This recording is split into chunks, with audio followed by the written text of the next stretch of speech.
Hola, ¿cómo están? Muy buenos días, bienvenidos a La Gran Aldea TV y a continuación algunas de las noticias y artículos más destacados en www.lagranaldea.com. Hay una entrevista al analista sobre temas rusos, Martín Vladimirov, y dice así: los rusos usan su posición para imponerse como un actor que Maduro no puede evitar. Rusia controla recursos estratégicos y no va a tener ninguna razón para dejar sus intereses en Venezuela, afirma el experto del Centro de Estudio de la Democracia, Martín Vladimirov. Moscú ya controla la industria petrolera y le resulta fácil manejar las instituciones locales que toman decisiones sensibles y regulatorias del sector. Además, dice Vladimirov, el Kremlin considera a Venezuela como una puerta para meterse en la región porque es una apuesta estratégica para entrar en la esfera de poder de los Estados Unidos. También está disponible la entrevista que le hace Milagro Socorro al exrector o al expresidente del Consejo Nacional Electoral, Andrés Caleca. La oposición venezolana tendrá que retomar la ruta de la generación del 28, ese es el título. Y dice así: como no es político, el entrevistado no promete que el camino a la liberación será corto. Al contrario, Caleca advierte que la lucha será larga y que requiere unidad y un compromiso con la democracia que vaya más allá de las declaraciones y se interne en la pedagogía de la libertad. Comillas, la lucha de los demócratas siempre ha estado centrada en abrir oportunidades electorales lo más justas posibles. Así se construye la lucha de democracia. Pero mientras esto dice Andrés Caleca, tenemos un panorama en el país de una consulta propuesta por Juan Guaidó y el camino a defender las condiciones electorales que propone Enrique Capriles. Para hablar de este tema y de otros temas, vamos a compartir en este momento la transmisión con la doctora en Ciencias Autocracias del siglo XXI, caso Venezuela. Se trata de Paola Bautista de Alemán, quien ya está en comunicación con nosotros. ¿Cómo estás, Paola? Hola, Bienvenida. ¿cómo estás, Adriana? Muchísimas gracias por la invitación. Paola, dice así la recomendación del libro: estudia el peligro que se cierne sobre asuntos trascendentales. El alma, la psique, los valores, la cultura de los hombres y mujeres de Venezuela después de 20 años de revolución bolivariana. Es un libro necesario, parte de un diagnóstico devastador. Dibuja señas y caminos para salir del laberinto, pero ¿por qué Venezuela en primer lugar es una autocracia? ¿Qué la hace ser una autocracia? Bueno, ahí en este libro que se llama Autocracias del siglo XXI, que es una edición del Instituto de Estudios Políticos Forma, que tuve la oportunidad de coordinar y de ser coautora, presenta, como tú bien lo dijiste, un diagnóstico sobre el sistema político venezolano actual. Ese diagnóstico arroja, ciertamente, como tú lo comentas, un escenario autocrático, pero no es un escenario autocrático tradicional, como el que nos estamos acostumbrados y como lo que los casos referenciales nos invitan a ver, que son las autocracias del siglo XX. Es una autocracia del siglo XXI que tiene unas características muy propias, es decir, llega al poder por, ya que aquí tengo problemas con la luz, que Se está llega, yendo la luz sí, porque estamos en la patria de dos. algo pasó que hubo un movimiento acá del UPS que sonó. Este, Mientras haya todo está bien. sí. Como te iba contando, está la gradualidad, es decir, que llega al poder por los mecanismos electorales y una vez que llega al poder, su propósito fundamental es destruir esas instituciones democráticas que lo permitieron llegar al poder.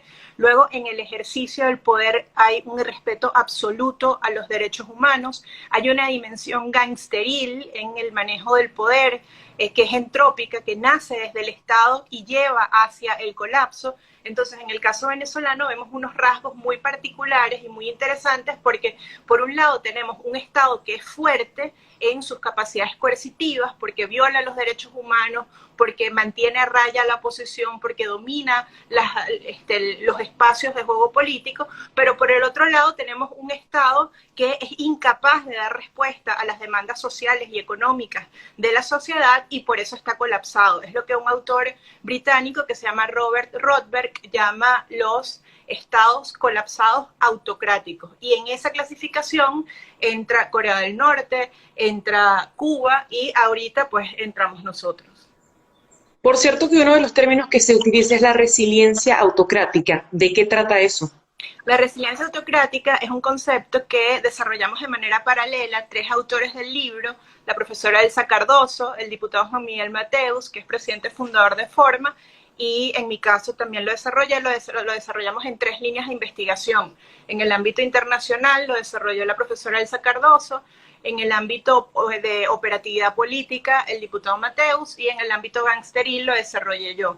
Y resiliencia autocrática es un término que incluye a su vez tres términos, es una dinámica, es un concepto que describe una dinámica, y es la capacidad que tiene un régimen autocrático de, ante una coyuntura, ante una crisis, en donde ve en peligro su posición de poder, aprende, agarra cosas de la realidad que le ayuda a reponer las fuerzas, a tener conocimiento para poder superar esa cuesta y salir fortalecidos. En el caso venezolano, vemos que la revolución chavista es profundamente resiliente. Es decir, no solamente ellos superan las crisis, sino que cada vez que ellos superan las crisis, en su morralito de dictadores, llevan una cartilla en donde han aprendido cómo superar eso, y por eso no tropiezan dos veces con la misma piedra. Y eso es muy importante. Que se hacen incluso más fuertes, parece a veces que se hacen incluso más fuertes después de ese enfrentar esa crisis. O sea, pongo ejemplos, por ejemplo, año 2002, cuando logran controlar el paro petrolero, hacen la mesa de negociación, pues hubo un momento en que el país parecía haber estado en pausa. Lo mismo ocurrió después del 2017, el 2018 pareció haber sido un año perdido. Es decir, esta autocracia venezolana está acostumbrada también a que se cae, pero cuando se monta, parece que anestesiara el país por unos meses. Sí, eso es muy importante. Aquí es que estaba leyendo una pregunta que me pareció interesante, que dice, bueno, ¿por qué hablar de resiliencia si igual nos tienen dominados, ¿no? Y el país está en ruinas? Yo creo, este es un libro que no quiere quedarse en las bibliotecas ni en los ámbitos reflexivos del país. Es un libro que busca llegar a los tomadores de decisiones y nutrir a quienes toman las decisiones. Y quienes escribimos ahí no somos netamente científicos o académicos, somos personas que dedicamos nuestra vida al servicio público a través de partidos políticos o de asociaciones civiles. Entonces es muy importante identificar esta dinámica, porque nos puede dar claves sobre las opciones que pueden ser eficientes o no dentro de la lucha política. Porque como tú bien lo dices, ellos salen fortalecidos porque es como un virus que se vuelve inmune a un tratamiento. O sea, ya el virus sabe cómo funciona esta medicina y busca otras formas de entrar en el sistema político. Entonces, conocer los modos que existe la resiliencia autocrática y cuáles son los antídotos autocráticos que ellos pueden tener frente al avance democrático, es importante porque nos permite a nosotros ver cuáles caminos pueden ser eficientes y cuáles no. Ese episodio que tú comentas del año 2002 es súper importante. Y el otro episodio que es fundamental es el 6 de diciembre de 2015. Hasta el 6 de diciembre de 2015 nosotros tuvimos acá en Venezuela un autoritarismo competitivo que dejaba abiertas condiciones electorales porque creía que o podía ganar legítimamente, es decir, que eran mayoría a pesar de su mala gestión, a pesar de todo lo que nosotros sabemos, o que la trampa era tan eficiente que podía superar a la voluntad de los votantes. En 2015 la revolución chavista se da cuenta, mira, no nos es suficiente. Y por eso está la famosa declaración de Nicolás Maduro, donde él dice que, bueno, donde bloquea el camino electoral, dice que no va a haber elecciones, trasquila a la Asamblea Nacional desde el Tribunal Supremo de Justicia y deja de ser un autoritarismo competitivo para ser un autoritarismo cerrado, que es lo que tenemos actualmente. Entonces, estos diagnósticos lo que es poner en papel, en una publicación que lo que pretende es nutrir el debate político y dar insumos para tomar decisiones acertadas, pues lo que nos muestra es que estamos frente a un escenario muy difícil y frente a un sistema político autocrático resiliente, que en criollo quiere decir que se dobla pero que no se parte. Paola, justamente cuando dices esa frase, Paola Bautista es nuestra invitada, doctora en Ciencias Políticas, autora del libro Autocracia del siglo XXI, caso Venezuela. Si ahora dejó de ser ese autoritarismo competitivo y pasa a ser ese nuevo concepto, ¿cómo enfrentarlo? Si es tan inteligente que se dobla, no se parte y aprende de sus propios errores. Es decir, ¿qué camino le toca a los que están en la labor de enfrentarlos cuando este autoritarismo es inteligente, se reinventa y sabe cómo controlar a su oponente cada vez que su oponente le está ganando la batalla? Sí, yo creo que el primer paso es abrirnos a la realidad. O sea, el primer paso es entender qué es lo que está pasando. Es una medida de prudencia. Es ver qué ocurre y verlo con sentido práctico. Es decir, poner al servicio del ejercicio de la política y de la resistencia democrática la información que tenemos, que es muchísima. Eso es lo primero. Lo segundo es observar casos que, si bien tienen rasgos muy distintos, porque bueno, son del siglo pasado, porque no son lo nuestro, pues nos pueden dar luces de las claves de la lucha política. Creo que actualmente hay tres cosas que son muy importantes. El primer tema que es muy importante es la unidad de propósitos. Para poder salir de una autocracia cerrada, de un sistema vil como el que hemos descrito en esta entrevista, es muy importante que las fuerzas políticas encuentren caminos de consenso y caminos de encuentro para detener su avance. Es fundamental. La unidad es más importante que tener la razón. Hay una frase de Konrad Adenauer que a mí me gusta muchísimo, donde él en una de las crisis que enfrentó decía, mira, en política vale más la pena y es más importante que te den la razón a que la tengas. ¿Y eso qué quiere decir? Que cualquier líder político de este país pues puede tener ideas brillantes, extraordinarias, pero si no logra convencer a sus compañeros de lucha y si no logra convencer al país, pues que la escriba y que la ponga en la biblioteca, porque eso no nos va a funcionar por más brillante que sea. Eso es lo primero. Es muy importante la construcción de consensos, es fundamental. Partir de la realidad, construir consensos, luego el liderazgo moral y la coherencia. Cuando uno lee las biografías de políticos que han enfrentado a este tipo de regímenes, lo que vemos son personas de una pieza, liderazgos morales que pueden inspirar, en donde el régimen no los puede, digamos, no son personas que no tienen precio, ¿no? Son personas que tienen tanto valor que no tienen precio, y por eso es muy enriquecedor para el alma de quien lucha leer las biografías, por ejemplo, de Lech Walesa o de Mark Lahr o de Václav Havel o de tantas personas en Europa del Este, pues que valiéndose de un liderazgo moral, cultural, resistente, pudieron salir adelante.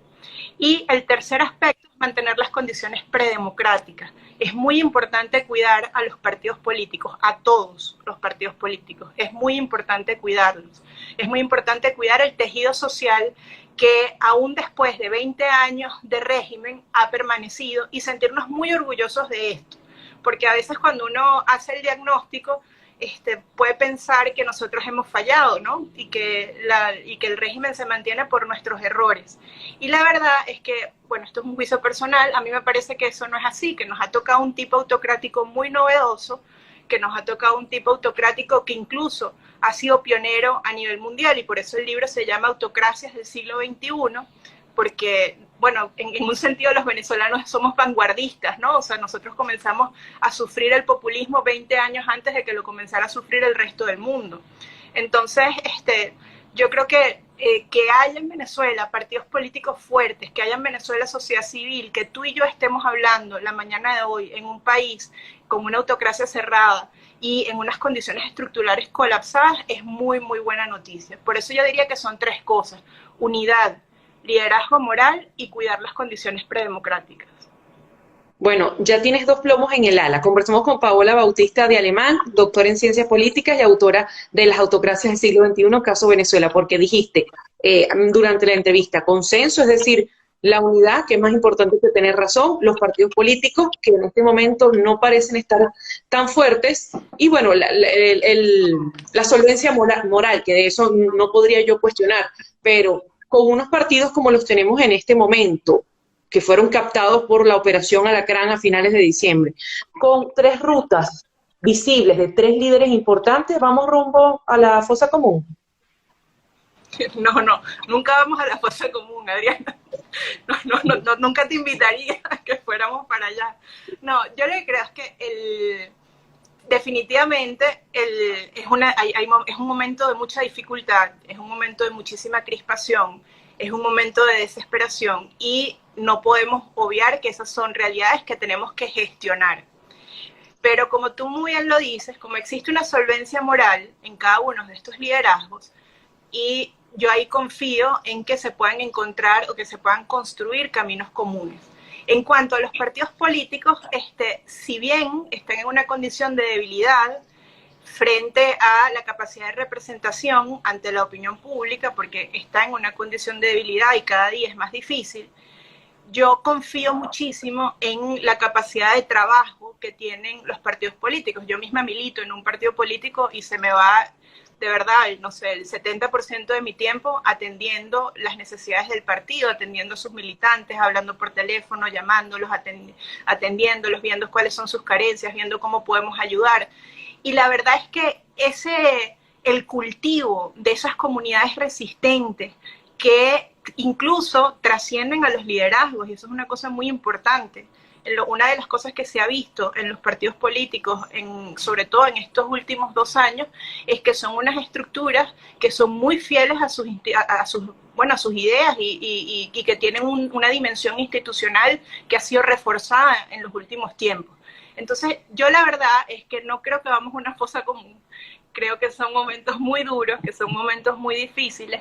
Confío en la capacidad de construcción de consenso de la sociedad entera y que esa capacidad de consenso puede subir hacia el liderazgo, y confío muchísimo y me son motivo de esperanza cómo se han mantenido los partidos políticos a lo largo de todo este tiempo. Ahora, Paola, si bien a tu juicio los partidos políticos se han mantenido, está también la situación precaria que vive Venezuela. Como autocracia que nos gobierna, es un ensayo también el someter a los ciudadanos a condiciones tan terribles que los ciudadanos ni siquiera tengan interés de saber qué está pasando, porque lo único que les importa es cargar el botellón de agua y que haya luz para subirlo por el ascensor. Bueno, el colapso es un daño colateral.